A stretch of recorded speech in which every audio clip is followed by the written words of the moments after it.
Hey everybody, it's Master Gallengeist here, bringing you my review for War of the Realms Issue 6. And this was a really great end to the War of the Realms and kind of the capping off of what Jason Aaron has been doing with this run of Thor. I really like how it got pared down into the rest of the forces dealing with a pretty big threat still coming out of the War of the Realms, but also focusing on Thor's fight with Malekith. So we start off and we see that Thor's in the sun and he has given up his eye and he gives up the last piece of Mjolnir that he has. And this gives him the answers that he's seeking on how to defeat Malekith, as he is like flung from the world tree in the sun. So we see that this is kind of being talked about in the future with Thor's granddaughters, and like, wait a minute, Allfather Thor didn't tell us anything about this. Talking about like the Fantastic Four. And then we see, of course, the Thing and Reed Richards pop up and like, hey, we kind of need. And then of course, Allfather Thor pops up. He's like, I'm awaiting, and goes off. Then we see that in the four Thors have been arranged. We see, of course, the younger unworthy Thor, Allfather Thor, our present-day Thor, and Jane Thor coming in, and he welcomes her like, yeah, okay, that's cool. It's gonna be a little bit difficult with what's going on with the ultimate version of the hammer having been shattered, but that actually is used pretty effectively throughout the issue. So it's like, yeah, let's go off this ride of the Thors. Since Thor's the only one that can go through the magic barrier, they just need more Thors. And we get this great splash page as we see three of the Thors flying, and of course the younger Thor having to use the goat to fly while he's drinking his mead. It's like, alright, pretty freaking sweet. So we shift over to the part that happens concurrently with this issue, and that's the rest of the forces are in New York. We see some cool kind of stuff. We see She-Hulk getting ready to toss Logan at some people and all that, but we see that Laufey is pretty much doing his endgame scenario of eating the casket of ancient winters and is pretty much using that to freeze all of Midgard. So that's a pretty big threat. And we see that Daredevil is doing his utmost to fight, and he has evidently seen something. And I'm like, okay, Laufey's been eating a lot of stuff, so I'm thinking something isn't going to agree with him. We then get to the part that, I mean, I liked what was going on in New York, but the greatest part that I liked was seeing all the Thors get into Stonehenge, and of course, Malekith has used the Null symbiote to power up his own Dark Elves as kind of these spider-ass things, which I would be definitely okay with seeing more of those because of how awesome they look here. He's got the dogs going on, and he's telling his forces to go and kill Thor's parents, and we see them all kind of break off. We see Lady Jane dealing with, like, trying to help the parents out, and that works out pretty well since her hammer is kind of the most vulnerable at this point. Of course, Allfather Thor is going after the spider elves. Our Thor is going after Malekith, and of course, Unworthy's like, fine, I get the dogs, and it's just nuts. It's like completely crazy in that. Let's see here. So we see that Daredevil is doing what he needs to do. He is getting more affected with the cold that Laufey is doing and decides to chuck the sword that he got from Heimdall at him. And you're thinking, okay, how's this going to work? And I'm thinking, okay, he's probably going to aim for Laufey's mouth. And he does. Laufey swallows it and like, ha! You stupid little mortal. I'm still going to crush you. He's like, yeah, whatever. And while this is going on, we see that the Mother Storm is doing its thing at the sun. It's like, okay, that's kind of why that last piece of Mjolnir probably had to be destroyed to completely unleash the power of the Mother Storm. And you see it just kind of like messing around and just going crazy, and it's messing with the world as well. We also see all this fire and everything coming, and one of the Light Elves is remarking that, hey, look, it's kind of like the creation myth. We got the fire, we got the ice and everything, and they're going, all right, this will kind of work because Screwbeard's like, hey, it's getting cold, and I don't want to die sober. He's like, wait for it a little bit. And we see that Thor is told to Malekith, I will just need a little rain to kill you, Malekith.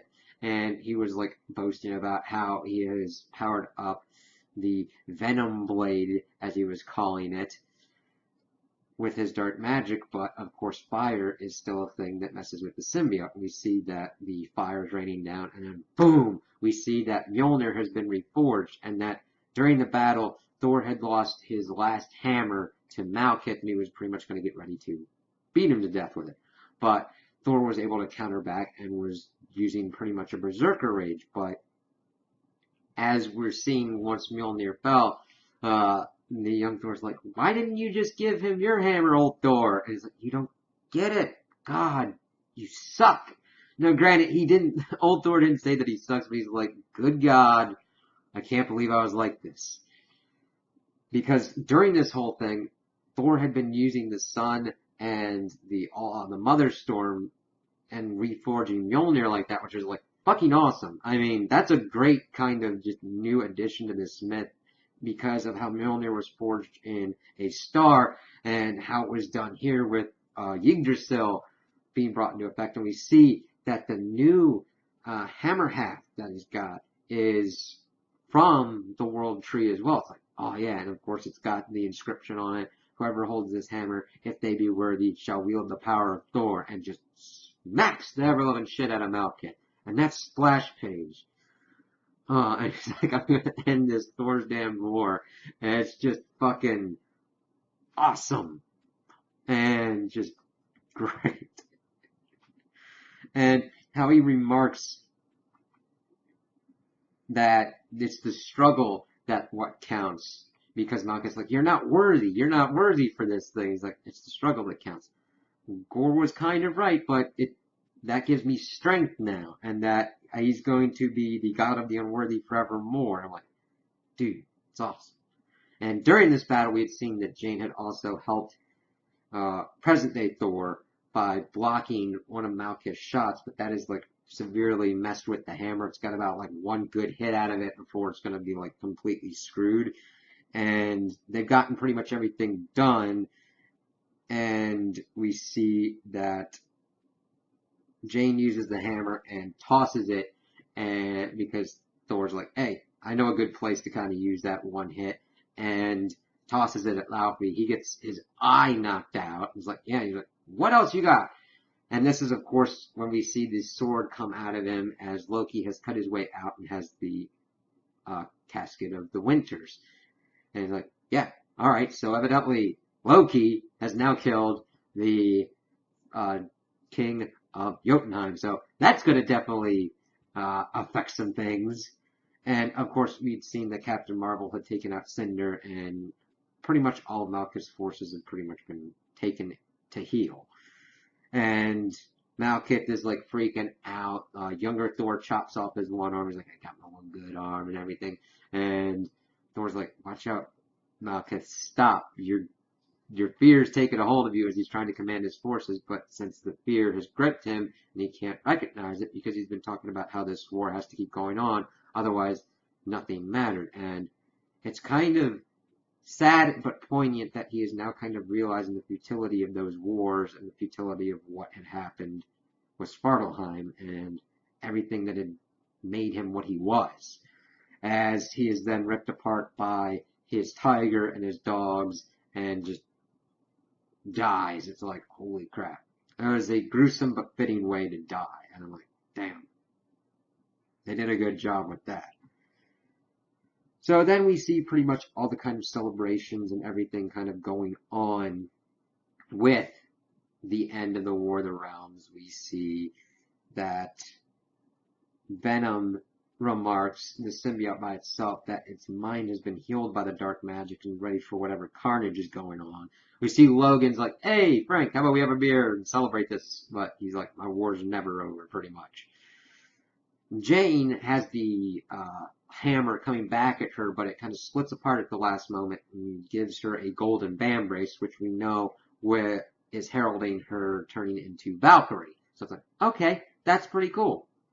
Interesting that they're tying in the death of the ultimate Mjolnir into making her the next Valkyrie. Because they remarked upon that because everyone was like, hey, if you die again, I can't bring you back. And she's like, hey, the Valkyries are dead, so if we all die, we're screwed anyway. So we'll have to see how Jane's going to be used to reforge the Valkyrie Order, since most of them were killed during this conflict. So we go through and we see all the realms kind of celebrating. We jump into kind of each one and all that. We see everybody kind of like remarking on stuff. We see old Thor being like, hey dude, you're gonna like Midgard even more than young Thor because of like craft beer.